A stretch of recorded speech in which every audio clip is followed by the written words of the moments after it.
From the time I could talk, I was asking questions. I grew up in a small town, the kind where everyone knows everyone, and my folks ran the local diner. It was in this bustling little eatery that I found my first audience. "Emma, you're gonna drive all my customers away with your pestering," my dad would joke as I grilled his regulars on their thoughts about everything from the mayor's new policies to the high school football team's latest game. My mom, always the supporter of my curiosities, handed me a toy microphone one Christmas. "Here, maybe this will make it more official," she chuckled. And boy, did I take it to heart. Every evening, our living room transformed into my personal newsroom. My dolls, lined up on the couch, became my first interviewees, each assigned a role, from the town doctor to the local librarian. But it wasn't long before I started roping in real people. "Grandma, do you think cookies should be allowed in the library?" I asked one day, my toy microphone up to her face as she sat knitting by the fireplace. "Child, if they let cookies in there, I'd live at the library," she replied, playing along. My grandpa wasn't spared either. After retiring from the factory, he loved to sit on the porch, whittling wood. "Grandpa, what's your take on the mayor's plan to renovate the old mill?" I'd quiz, standing with my notebook at the ready. "Damn fool if you ask me. Throwing good money after bad," he'd grumble, not looking up from his carving. These early interviews might have been child's play, but they sparked something in me, a love for storytelling and uncovering the truth. School didn't do much to quench this thirst. Instead, it gave me a platform. High school brought real opportunities, the school paper. Suddenly, I wasn't just a kid with a toy mic, I was Emma Hayes, junior reporter. I covered school board meetings, interviewed new teachers, and reported on every bake sale and book drive. By the time I graduated, I had a clear plan. I was going to go to college, study journalism, and become a professional reporter. Nothing could sway me. My heart was set, and my path was clear. As I packed up my stuff for college, my mom handed me a new, real microphone, a step up from the toy I had as a kid. "For your first real interview at college," she said, her eyes a mix of pride and sadness as her little girl was leaving the nest. "Thanks, Mom. I'll make you proud. I promise." And as I drove off to college, I knew I was stepping into a future I'd dreamed of since I was a girl with a fake microphone and a head full of questions. College was a blur of late nights, strong coffee, and endless stories. I dove into journalism headfirst, hungry for every bit of experience I could get. By the time I graduated, I wasn't just ready to take on the world of news, I was itching for it. Landing my first job at a local newspaper was like stepping into a dream. The office was chaotic, papers everywhere, phones ringing nonstop, and there I was, smack in the middle of it, eager as ever. "Hey, Emma, you're covering the city council meeting tonight. Don't screw this up, newbie," my editor barked on my first day. He was a grizzled old journalist named Frank, who'd seen it all and wasn't easy to impress. "Got it, Frank. I won't let you down," I replied, clutching my notepad like a lifeline. That night, I scribbled notes furiously, determined to capture every word. The next morning, Frank tossed a copy of the newspaper on my desk. My article was front and center. "Not bad for a start, kid. Keep this up, and you might just make a name for yourself." I grinned, feeling a swell of pride. I was on my way. From city politics to local festivals, I covered it all. But it wasn't just about attending events and writing reports, it was about digging deeper, finding the story beneath the story. One chilly afternoon, while covering a local business conference, I bumped into a man in a sharp suit who looked lost. "Excuse me, ma'am, can you point me to the panel on economic development?" he asked, looking around confused. "Follow me, I'm headed that way myself." "So, what's your interest in economic development?" I asked, sensing another story. "I own a tech startup. We're trying to figure out if this town's ripe for our next expansion," he explained as we walked. That conversation turned into a front-page feature on how small towns were attracting tech entrepreneurs. The story caught fire, and suddenly, I wasn't just a reporter, I was Emma Hayes, the voice of our evolving small town. With each story, my reputation grew. I moved from the local paper to a regional magazine, where the stakes were higher, and the stories more impactful. Emma, I need you on the entertainment beat this month. There's a film festival coming up, and I want behind-the-scenes scoops, not just fluff. My new editor, Sheila, instructed. No fluff, got it. I'll dig up something good, I assured her, eager to prove myself in the new arena. At the festival, I caught wind of a dispute between a well-known director and a young actor. Instead of just covering the event's glitz and glam, I found myself mediating and interviewing both parties. Why should I talk to you? You're just gonna twist my words, the director snapped when I approached him. Look, I'm here to give you a fair shot to tell your side. I'm not in the business of twisting anything, I shot back, not backing down. He eyed me warily, then sighed. Fine, let's have it then. But I'm watching you, reporter. The article was a hit. It painted a complex picture of the challenges in the film industry, far from the usual red carpet coverage. Readers loved the insight, and my phone was buzzing with compliments and more tips for stories. Emma, that piece on the festival was stellar. You're making waves, kid. Keep at it, Sheila said, a rare smile cracking her usual stern demeanor. With every article, every interview, I felt like I was building not just a career, but a legacy. The more stories I told, the more I realized how much there was to tell, and I wasn't going to stop. Being a recognized face in journalism, especially as someone stirring up the local scene, got me invites to every highbrow event in town. But it was at a charity gala dedicated to raising funds for children with cancer where my life took an unexpected turn. That night, draped in a simple yet elegant black dress, I was ready to cover the event, not knowing it would lead me into the personal story of my life.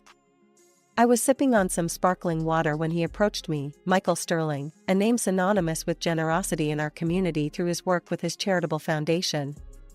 Emma Hayes, right? I've seen you on TV. You're much more beautiful in person, he said, flashing a smile that I later learned had won over countless donors and supporters. Thanks, Michael. Your foundation's work is impressive. It's not every day you see such dedication, I replied, genuinely admiring what I believed was his commitment. The connection was instant. His charm wasn't just surface deep, or so I thought. He was knowledgeable, witty, and seemed genuinely interested in making a difference. We talked the entire evening, about everything from journalism to the intricacies of running a nonprofit. As we started dating, he introduced me to his mother, Victoria Sterling, the co-founder of the charity and an imposing figure with a steely gaze. I've heard a lot about the entertainment on television these days, she remarked during our first meeting, her tone suggesting disapproval. Television has all sorts, Mrs. Sterling. I stick to telling stories that matter, I responded with a shrug, trying not to let her obvious skepticism get to me. Our relationship blossomed despite Victoria's icy demeanor. Michael was adept at smoothing over any awkwardness, always there with a compliment or a thoughtful gesture. After a year of whirlwind romance, we got married in a small, elegant ceremony. Married life meant more involvement in Michael's charity. I found myself covering their events, my public profile lending more visibility and credibility to their cause. Donations surged, and it felt good to think my work was contributing to something meaningful. As months rolled on, Victoria's sharp comments became more frequent, especially when we were alone. I saw your last piece on the mayor's housing policy. Be careful, Emma. People don't always appreciate the truth. You might find yourself less popular if you stir the pot too much. Isn't the truth the point of journalism, Mrs. Sterling? I countered, my patience wearing thin. Just remember, marriage is about compromise, including how you carry yourself in public, she advised, a clear warning thinly veiled as maternal concern. I nodded, biting back the retort that sprang to my lips. Michael, ever the mediator, would later smooth things over, telling me, "She means well, Emma. She's just set in her ways. Let's not ruffle feathers." So, I continued, my career intertwined more deeply with the charity than I ever intended. At every event, smiling beside Michael, part of me wondered if the smiles we wore were just another mask for the cameras. But I shook off the doubts, focusing on the good we were purportedly doing. Buying the house with Michael felt like the last piece of our perfect life puzzle clicking into place. It was a beautiful, sprawling property with gardens that could have been torn from a magazine cover. I walked through the rooms, envisioning the laughter of children echoing through the halls, the kind of dreamy future I'd always hoped for. But Michael threw cold water on that dream quickly. "Emma, let's not rush into kids. We've got so much going on, and with the charity taking off, it's just not the right time," he said one evening as we unpacked the last of our boxes. I tried to hide my disappointment. "Sure, I get that. We can wait," I replied, tucking away my hopes like the linens I was storing in our new oak cupboard. As the days turned into months, the house felt less like a home and more like a beautiful stage set. The real act played out every Sunday at dinner with Michael's mother, Victoria, who perfected her role as the doting mother-in-law in public, only to reveal her true character behind closed doors. One such Sunday, as we sat around the lavish dining table laden with fine china and crystal, Victoria started in on me, her words sharp and precise. "Emma, darling, I saw your last interview. It's a wonder you managed to keep your job, laughing like that on air. You sounded like a nervous schoolgirl." Her words stung, and I felt Michael stiffen beside me.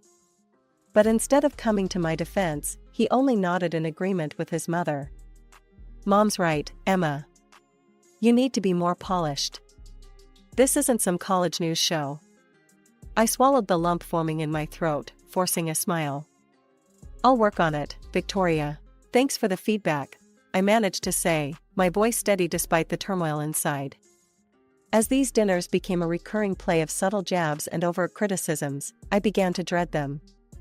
Every critique from Victoria was a needle to my confidence, and Michael's complacency only twisted it deeper. After one particularly harsh dinner where Victoria had criticized everything from my cooking to my conversational skills, I found myself sobbing in our pristine bathroom, the marble countertops cold under my hands. The next morning, my eyes puffy from tears, I faced Michael in the kitchen. "Does it really not bother you, what your mother says?" I asked, hoping for some sign of support. "Look, Emma, she's my mother. She means well. You need to toughen up. This industry, our social circles, they're brutal. If you can't handle her, how will you handle real adversaries?" he said, not meeting my eye. I was silenced by his words, the implication clear, I was on my own in this. As he left the room, the finality of our conversation hung heavy in the air. It was an ordinary Thursday morning when my mother-in-law showed up unannounced at our door, her face set in a determination that usually spelled trouble for me. "Emma, dear, we need to chat. It's urgent," she said, sweeping past me into the living room with the air of someone who owned the place. Once we were seated, she didn't waste time. "The foundation is in a tight spot financially. We've got a charity evening coming up, and I want you to spearhead it. It'll be attended by some very influential patrons," she declared, her tone brooking no argument.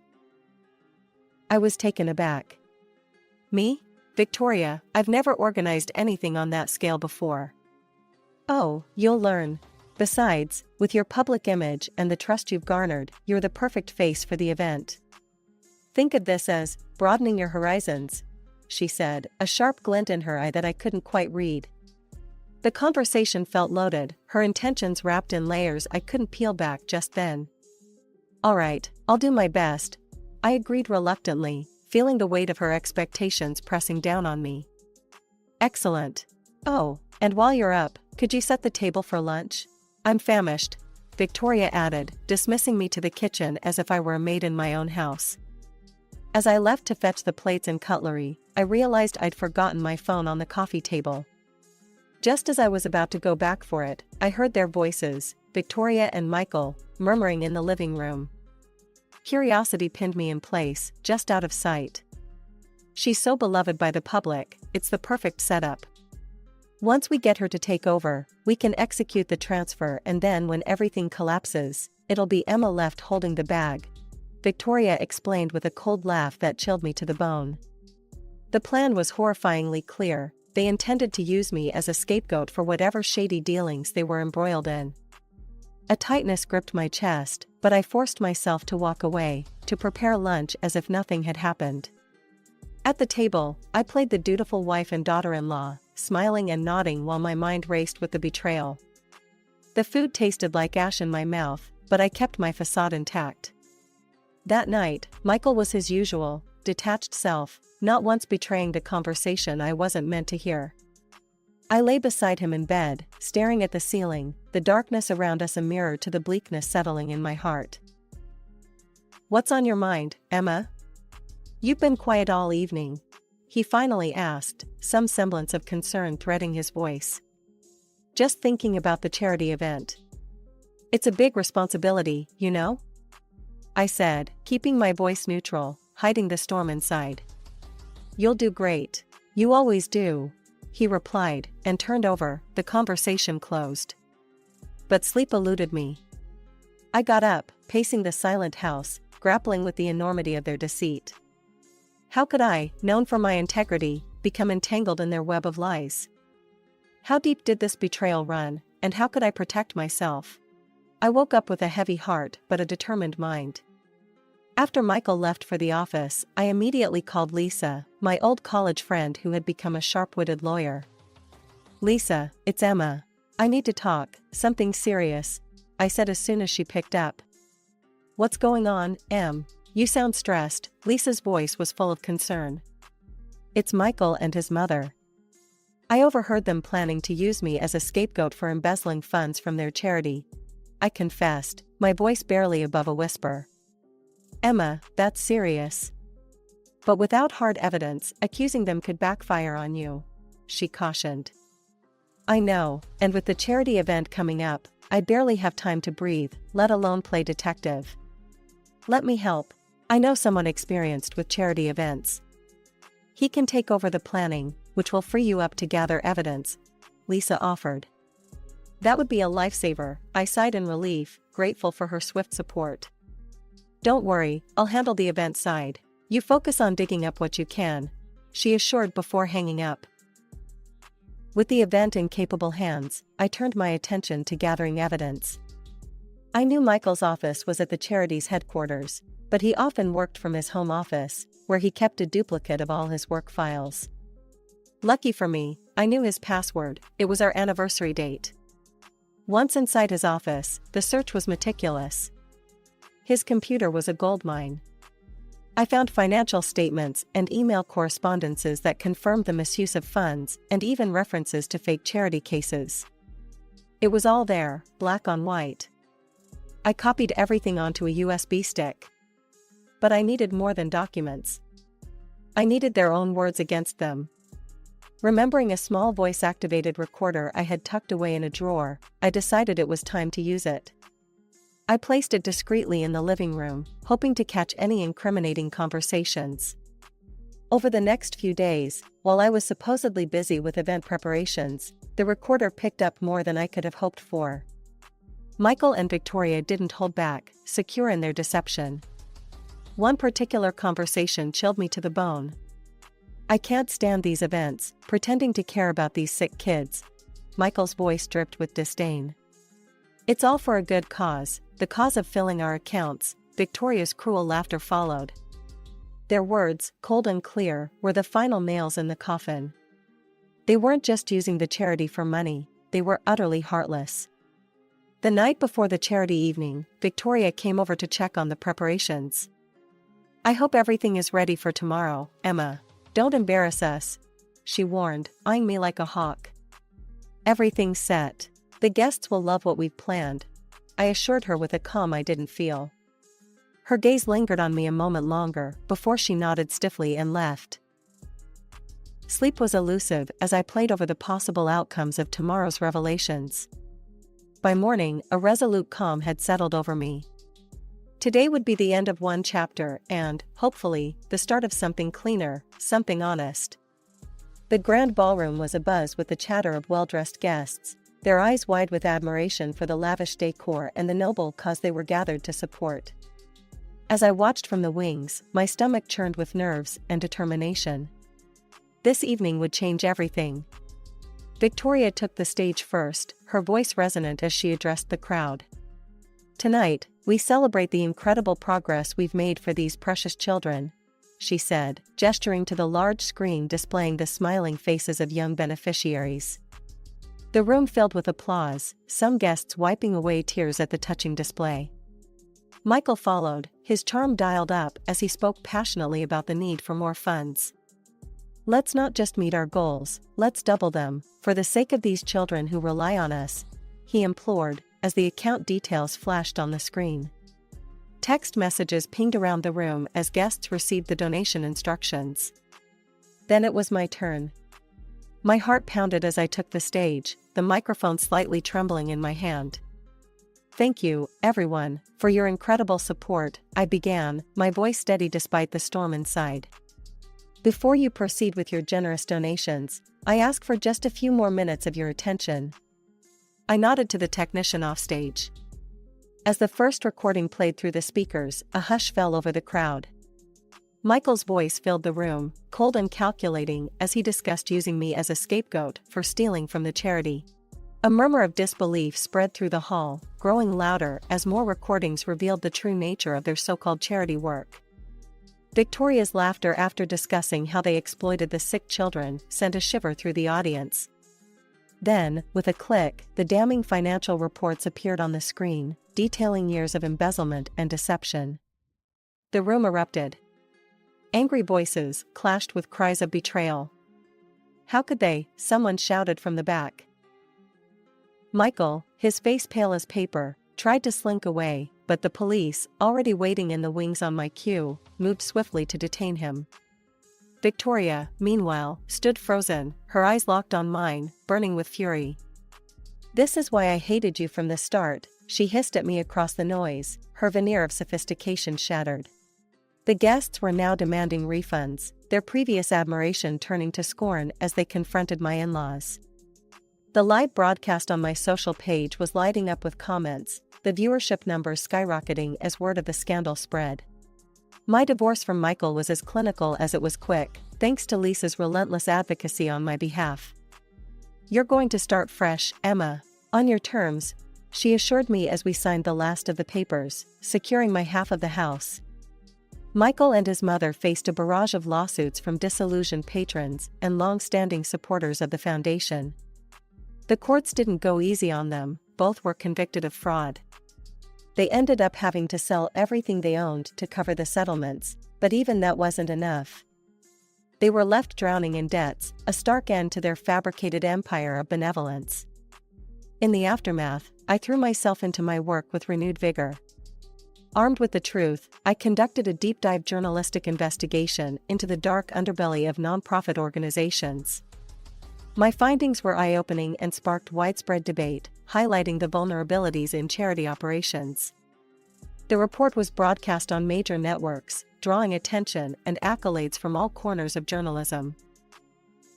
Inspired by the overwhelming response, I penned a book titled Living with a Monster. It detailed my personal ordeal and broader issues of trust and corruption in philanthropy. The book struck a chord with readers worldwide, quickly climbing the bestseller lists.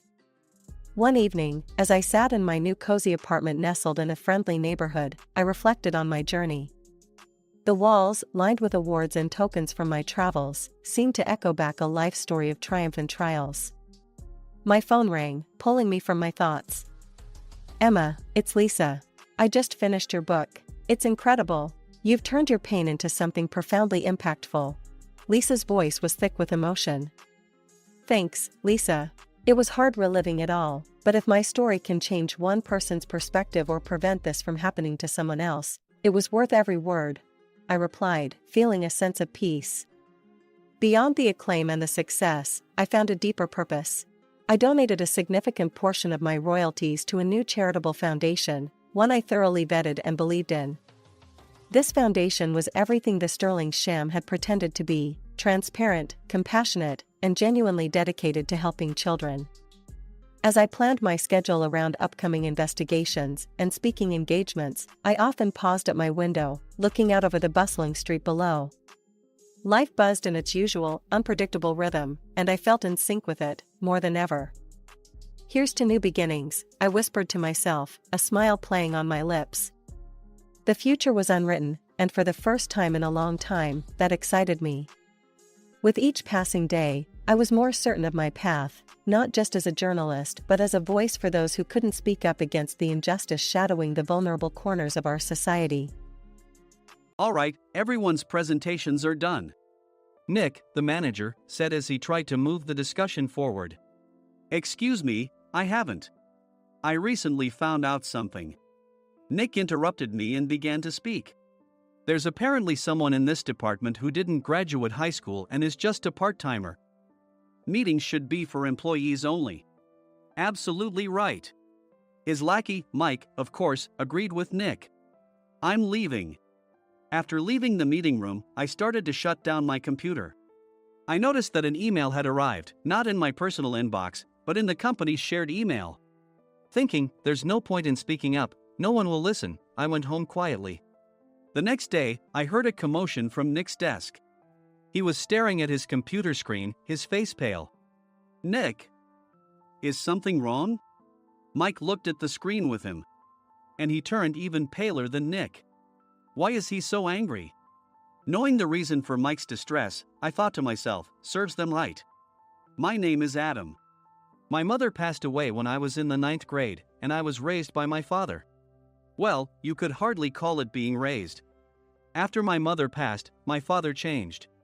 He drowned his sorrows in alcohol, and though he still went to work, he squandered our living expenses on horse racing. Because of that, I had to start working part-time as soon as I entered high school.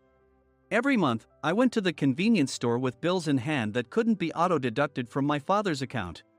Even though I endured it because I didn't want to be alone, I reached my limit in my second year of high school and dropped out. I found a live-in job at a distant inn. Thank you for everything. The day I left home, my father, still staring at the TV, spoke. Take care. That was our last conversation. Back then, 18 wasn't the age of majority, so I needed my father's permission to work, and I couldn't hide my place of employment. Yet, my father never visited me even once. I kept working just to survive, and before I knew it, I was 42. Years of hard work paid off, and I was transferred to the headquarters. I was thrilled to be recognized by the company, as I thought I'd be working in the field until retirement due to my lack of formal education. Listen up. Our work can change the future of our employees. Don't drag us down. On my first day after the transfer, Nick, dressed in an expensive suit, spoke sternly. There was a reason for this. Our inn was located in a prominent tourist destination, known so well that everyone in the state could sing its commercial jingle. At its peak, we had 5 locations within the state. But that was long ago. Due to financial difficulties and aging facilities, only the place where I had worked for many years and the original establishment remained. I was prepared to lose my job anytime, but now there was a glimmer of hope. With the rise of social media, the tourist area where the inn was located started gaining attention again. Depending on how hard the sales department, where I was transferred, worked, we could either thrive or be forced to give up this prime location to the new hotel chains continuously popping up. For Nick, who had switched careers from another industry to strengthen our sales, this was a battle he couldn't afford to lose. I understood why he had to be strict. I will do my best. Nick sneered at my enthusiastic declaration. Did you not hear what I said? I'm sorry. I thought I was listening carefully. Out of habit from years of customer service, I apologized reflexively, though I had no idea what had offended him. Someone was watching me with a smirk.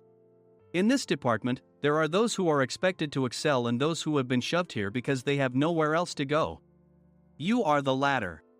It was Mike, the section chief. He's 7 years younger, at 35. But he was called to headquarters much earlier than I was and had been moving around within the headquarters ever since.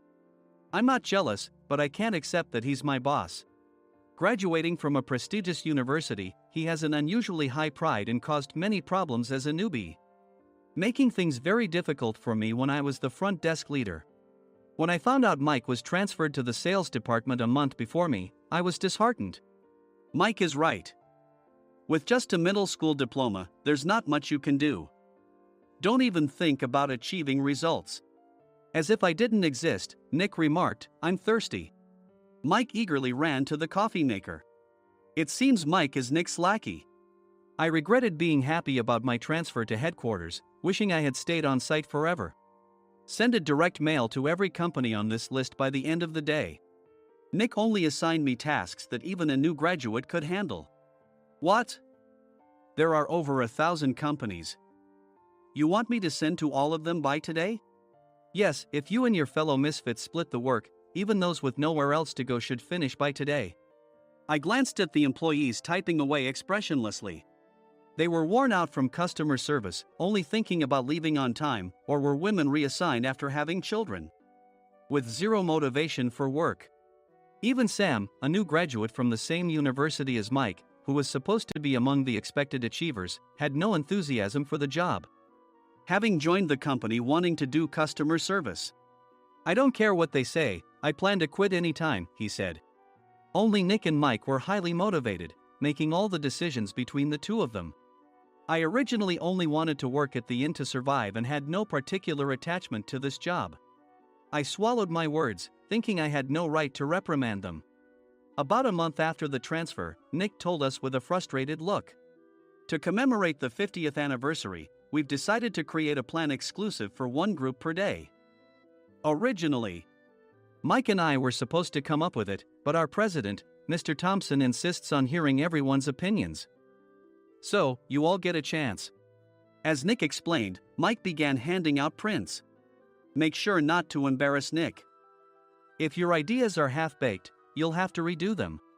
It seemed that they had printed his handwritten notes by Mr. Thompson, which included several questions and a section for free responses.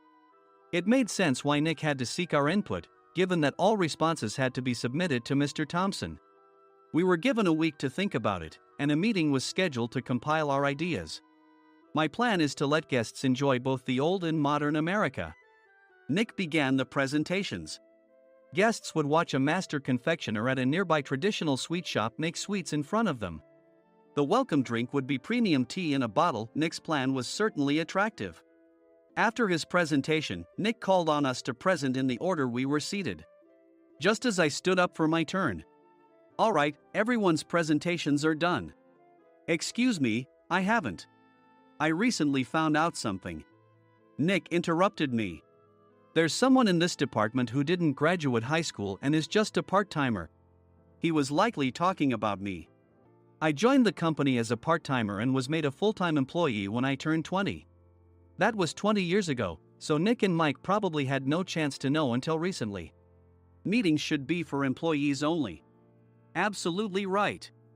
After that, Nick kept creating opportunities to solicit everyone's opinions, purposefully excluding me from speaking. The meeting unexpectedly heated up and went past the scheduled end time. A few people asked to leave, and the discussion continued with the remaining few. Still here?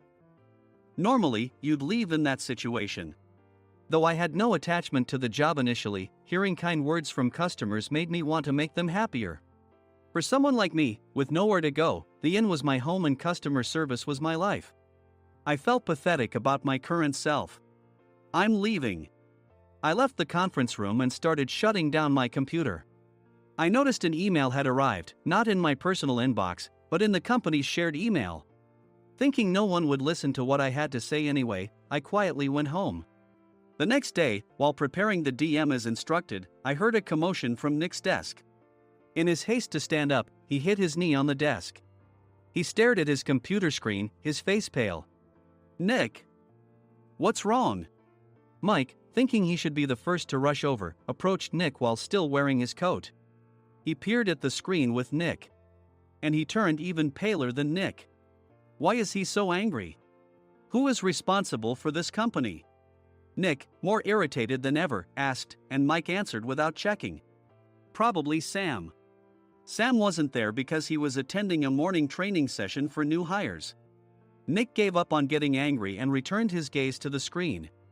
They were looking at an email that arrived right after the end of the working day yesterday. Apparently, no one, including me, had checked it before leaving. The email was from a large company that used us for their annual employee trips. The president and executives of that company also frequently used our services personally. President of the company, Mr. Mason himself had declared that neither he nor his company would ever use our services again. Well, some companies cancel their employee trips or stop using our services due to financial struggles. Let's just move on. Mike kept wiping the sweat from his forehead with a handkerchief. Knowing why Mike was so agitated, I quietly watched their interaction. Do you know how much revenue we get from that company? We can find other guests to fill the rooms, but we'll lose the banquet costs, gift shop revenue, rental car fees, and more. Moreover, the gifts were supposed to be prepared by the traditional confectionery shop involved in Nick's proposed plan. If it's known that we incurred such a huge loss at this critical time, Nick's position in the company would be jeopardized. Nick took a deep breath, seemingly trying to calm himself. All right, Mike. Go to New York right now and apologize to Mr. Mason. What? You're coming with me, right? I have urgent work to do. I trust you, which is why I'm entrusting this to you. Please. Mike, believing Nick's sincerity, agreed with a determined look on his face, saying, yes. That's Nick for you. Even if Mike went to apologize, Nick would shift all the blame onto him if the client didn't change their mind. Well, it was Mike's fault to begin with, so it served him right. About 3 hours later, Sam answered a call from somewhere and repeatedly apologized, saying, I'm very sorry. Everyone watched to see what was happening. After ending the call, he informed Nick with a weary tone. When Mike arrived at the client's company, he only made things worse, further infuriating Mr. Mason. He was demanding, get his boss here immediately. It was no wonder Sam was exhausted, dealing with such a call right after returning from training. What is that idiot doing? All right, Adam, you're coming with me. If sacrificing Mike didn't work, then I must be next. Normally, I'd want to refuse at all costs, but I saw an opportunity in this situation. If I can be of assistance, I'd be happy to join you. I obediently followed Nick, and we flew to New York. When we introduced ourselves at the reception, it became clear how serious the situation was, as the receptionist personally escorted us to the president's office. Angry voices leaked through the door, making both Nick and me uneasy. Excuse me. I'm Nick, the supervisor. I understand my subordinate has caused you trouble, and I deeply apologize. Nick, with his experience in the corporate world, knew enough to offer an apology before excuses. However, his customer service skills left much to be desired. I sighed as I saw Mike trembling like a small dog in the corner of the room. What kind of training are you giving your subordinates? Mr. Mason glared at Nick with a red face. The intensity of his gaze made even Nick take a step back. Regrettably, I joined this company only 2 years ago and was unaware of Mike's issues. I should have identified his shortcomings sooner. Indeed. I should have realized sooner. No sensible person would come to apologize and then give a lengthy presentation on the drawbacks of not using their inn. Nick froze, his mouth slightly open. Suspecting the worst, I picked up the documents that had fallen to the floor. It seemed Mike hastily prepared these documents on the plane, listing the disadvantages. Disadvantage 1: if you change the venue for the company trip, employees might suspect it's for cost-cutting reasons, leading to a negative impression. Reading it aloud half-jokingly, Nick snatched the papers from my hand and checked the contents with a furious expression. Among the stack of documents was a receipt from a nearby convenience store's copy machine. I felt a pang of dread, hoping he hadn't shown the receipt as well. What do you think he said when I asked what kind of nerve he had to do this? I'm very sorry. Faced with the dire situation, Nick must have thought there was nothing left to do but apologize. In a voice smaller than I'd ever heard from him, he uttered words of apology. He said, I'm a Harvard graduate. I don't believe I said anything wrong. Mike, what have you done? Forgetting his plan to pin the blame on Mike, Nick yelled loudly, even in front of Mr. Mason. I didn't do anything wrong. You're still saying that? Look at him. Mike pointed at me with a shaking hand. I was assigned to headquarters in my 20s and now I'm a section chief. This guy only made it to headquarters at 42. Everything I've done proves I was right. So why are we losing the contract? Having said his piece, Mike collapsed to the floor. Of course. You were sent there because you had nowhere else to go. Mike never expected to hear such words from someone he looked down upon. He lunged at me, and Nick hurriedly stepped in to stop him. Mr. Thompson told me Mike is a quick thinker, and to take good care of him. There's no way he was pushed aside. Don't make things worse here. He didn't say quick thinker, he said only quick-witted, didn't he? I don't remember that part. I recalled the many troubles Mike caused when he was a newbie. When Mike was on the front line, his pride was so high that he never apologized to customers. Customer service, especially in our job, doesn't work alone. It brings both good and bad situations. If the front staff or housekeepers made mistakes, or the cleaning company didn't properly clean a room, one had to apologize to the customers regardless of personal fault. Mike, in such situations, would never apologize, insisting he wasn't at fault. This often angered customers, and as the front desk leader, I frequently had to apologize on his behalf. He caused complaints and disrupted operations, which is why he was quickly moved to headquarters. In departments where he didn't interact directly with customers, his quick thinking was beneficial and things went well. But it seemed his flaws were starting to show. Corporate reservations are supposed to be entered into the system by the sales representative. But a quick check yesterday revealed that more than 10 items were missing from the client's reservation. The handover document clearly stated what needed to be prepared. Why didn't you enter it into the system? Why do we have to give them special treatment? Filling rooms near the banquet hall, setting up all the food in advance. Specifying the brand of wine, they're too demanding. No wonder he always angered customers, I thought, feeling a headache coming on. Grouping them in rooms near the banquet hall is for our benefit too. It makes it easier for the staff to set up beds and serve breakfast since everyone's schedule is synchronized. As for the other requests, Mr. Mason suggested them to lighten our load. I didn't know that. Nick finally seemed to realize that Mike was the one who had angered the client. What did you say to them? I just told them we wouldn't give them special treatment anymore. We shouldn't waste effort on things that don't bring in money. I was utterly exasperated at his lack of understanding of customer service. Of course, we shouldn't comply with unreasonable demands. But carrying over successful practices from past stays makes customers feel remembered and enhances their experience. Good memories encourage repeat visits. That's part of our job. I looked down at Mike, who was sitting on the floor. In our job, nothing is a waste. Mr. Thompson likely moved you to the sales department, hoping you'd finally understand this. How do you think he feels now that you've failed to meet his expectations? Mike, tears in his eyes, fled the president's office.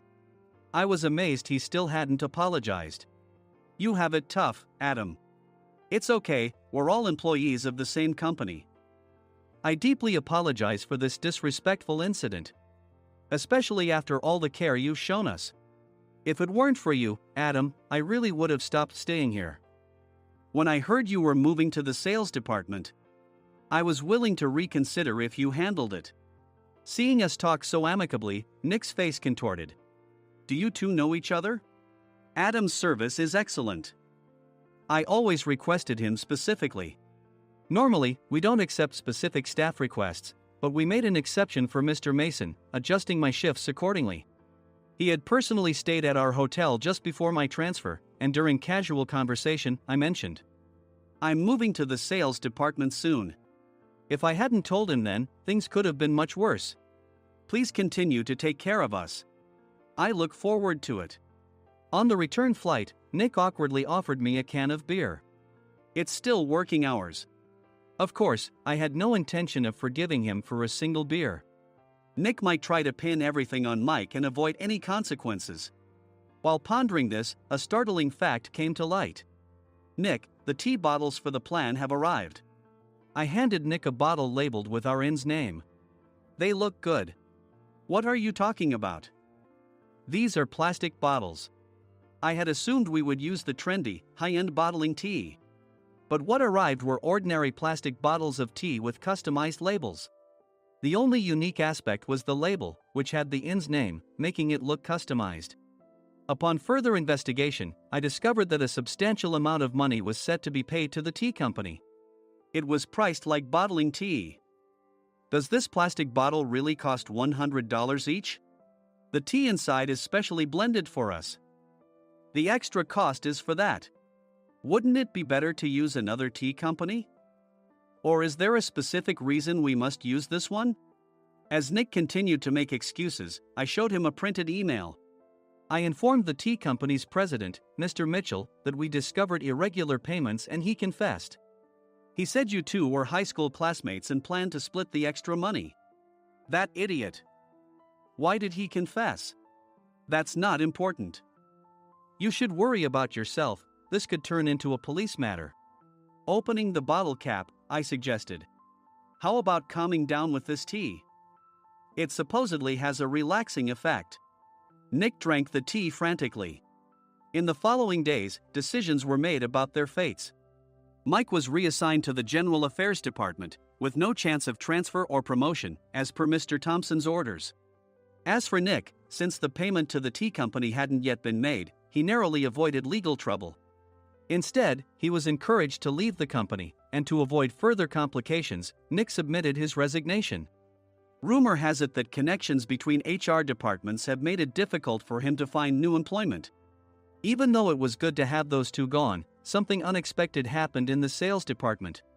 Everyone became motivated and united in refining the 50th anniversary plan. In the end, my plan was adopted. We collaborated with the Tourist Information Center to provide personalized guides. The plan, tailored to the number of guests, was truly special for the 50th anniversary. Hey, is Adam's family coming to stay? I immediately booked that special plan for my family. Sam noticed it on the reservation list and quickly picked up on it. Yes, I'm inviting my father. That's great. I might invite my parents too.